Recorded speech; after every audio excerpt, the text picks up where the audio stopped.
Assalamualaikum warahmatullahi wabarakatuh.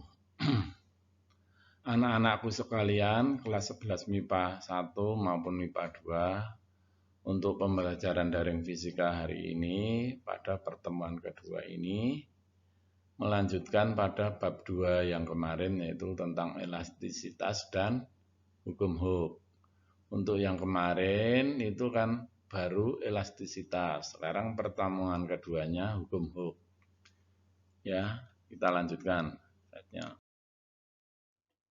Tujuannya pada pertemuan 2 ini tentang hukum Hooke itu satu, atau kita lihat bersama pada tayangan itu, siswa dapat menganalisa video eksperimen sederhana yang telah ditonton berkaitan dengan elastisitas. Yang kedua, siswa dapat menjawab pertanyaan yang telah diberikan melalui kuesioner. Nah, dua pernyataan ini saya tidak tayangkan karena waktunya nanti terlalu lama, ya, habis, karena ini pembelajaran daring hanya sedikit. Kalau pada waktu tatap muka mungkin ini bisa ditayangkan atau pada keadaan normal gitu ya. Ya, kita lanjutkan. Siswa dapat menjelaskan hukum Hooke. Ya. Selanjutnya, siswa dapat menjelaskan persamaan yang digunakan pada hukum Hooke. Seterusnya, siswa dapat memahami contoh soal yang berkaitan dengan hukum Hooke. Yang terakhir, siswa dapat menjelaskan pengertian gaya pemulih. Ya, itu mungkin tujuannya tidak bisa semuanya dicapai karena keadaan pandemi COVID ini menjadi pembelajaran daring yang waktunya sedikit. Kita lanjutkan slide berikutnya. Aplikasi hukum Hooke. Itu aplikasinya hukum Hooke itu gimana? Ini pada kehidupan sehari-hari, terutama pada ya alat-alat yang digunakan pada kehidupan sehari-hari. Itu prinsipnya biasanya prinsip alatnya memakai pegas ya, atau hal-hal yang bersifat benda-benda yang bersifat elastis ya. Jadi alat-alat yang dipakai itu kaitannya dengan pegas ya. Contohnya di bawah ini, nomor 1 mikroskop yang berfungsi untuk melihat jasad-jasad organik atau yang sangat kecil itu ya. Itu kamu sudah paham. Itu kalau kamu buka mikroskop itu ada ya komponennya pegas ya. Yang kedua, teleskop. Teleskop juga melihat benda-benda yang letaknya jauh. Itu juga ada pegasnya alatnya. Yang ketiga, alat pengukur gravitasi percepatan bumi. Itu juga memerlukan pegas ya alatnya. Yang keempat, jam yang memakai pir sebagai pengukur waktu. Jadi jam yang masih memakai pir ya, bukan baterai, itu sangat membutuhkan pegas ya. Yang kelima, jam kasa. Jam kasa atau kronometer itu alat yang bisa untuk dimanfaatkan menentukan garis atau kedudukan kapal yang berada di laut. Alat itu memakai komponen pegas juga, kronometer itu. Yang terakhir, ayunan pegas, itu jelas karena ayunan pegas itu memerlukan pegas. Kita lanjutkan selanjutnya. Bunyi hukum Hooke. Hukum Hooke itu berbunyi bahwa besarnya gaya yang bekerja pada benda sebanding dengan pertambahan panjang bendanya. Ya, itu bisa dilihat rumusnya F sama dengan K kali X ya. Ya, keterangannya F itu gaya yang bekerja, atau A itu konstanta pegas, X itu pertambahan panjang pegas. Rumusnya sangat simpel sekali, ya, tidak mengalami kesulitan. Kita lanjutkan. Contoh soalnya. Ini contoh soal. Contoh soal ini kita lihat bersama. Soalnya, suatu pegas memiliki suatu pertambahan panjang 0,25 meter. Sesudah diberikan gaya. Jadi pegas itu bisa bertambah panjang 0,25 meter. Berarti X-nya ya, itu dilihat, diketahuinya. Terus K-nya, ya pegas itu ada konstantanya, misalnya ditulis 400 Newton per meter.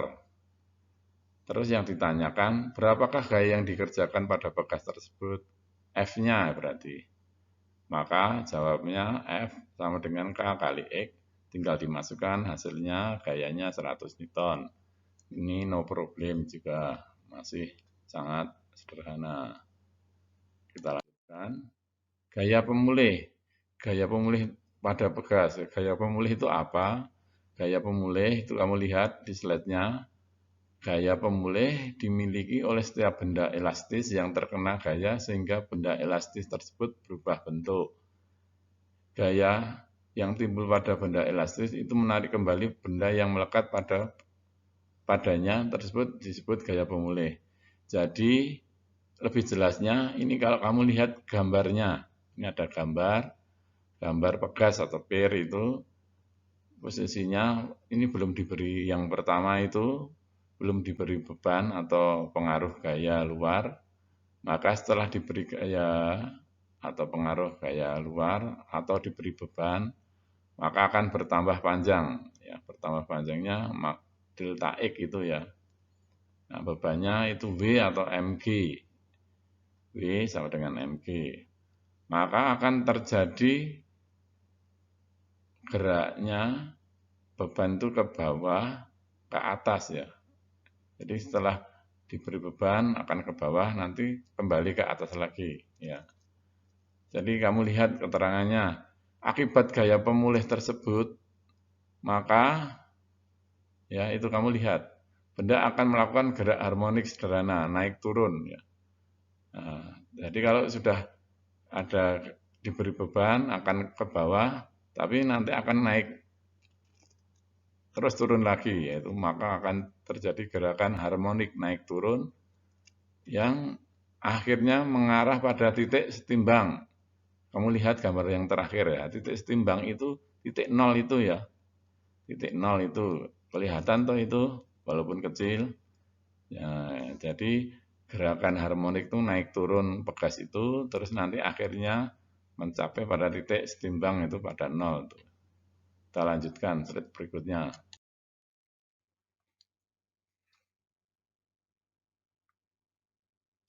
Ya, ini keterangannya selanjutnya. Itu gaya yang naik turun tadi, kalau dilihat dengan sumbu koordinat, naik ke atas, sumbu yang vertikal itu Y toh. Y itu kalau yang di bawah 0 itu negatif ya. Kalau yang di atas 0 positif gitu. Kamu lihat gambarnya yang terakhir itu. Itu kalau saya simpulkan gitu dari keterangan yang banyak ini. Ya. Ya nanti pada titik kesetimbangannya itu yang di 0, Y-nya berarti sama dengan 0. Karena kalau ke bawah negatif, ke atas positif ya. Itu keterangannya biar tidak kamu membaca banyak sekali itu. Kesimpulannya hanya itu. Ya. Gaya yang timbul pada bekas untuk mengembalikan posisinya ke keadaan setimbang atau Y-nya sama dengan 0 tadi disebut gaya pemulih. Ya, paham ya? Ini simpel sekali sebenarnya. Kita lanjutkan rumusnya sekarang. Jadi rumusnya itu gaya pemulih itu FP. Kamu lihat tuh sama dengan negatif atau min K kali delta Y. Ya, delta Y itu apa? Ya pertambahan pegas tadi ya, panjangnya itu, naik turunnya tadi ya. Itu kan ada gerakan Y-nya itu naik turun ya, ke atas ke bawah, ke atas bawah. Ya, itu bisa kamu lihat rumusnya seperti itu. Nah, ini kalau dikaitkan, perhatikan yang terakhir ini, yang dikaitkan dengan hukum Newton 2 atau hukum 2 Newton, F sama dengan MA, maka persamaannya kalau digabungkan menjadi FP sama dengan min K titik atau kalikan delta Y sama dengan MA. Maka bisa dicari percepatannya ya. Percepatan gayanya tadi itu A sama dengan min dalam kurung K per M kali delta Y.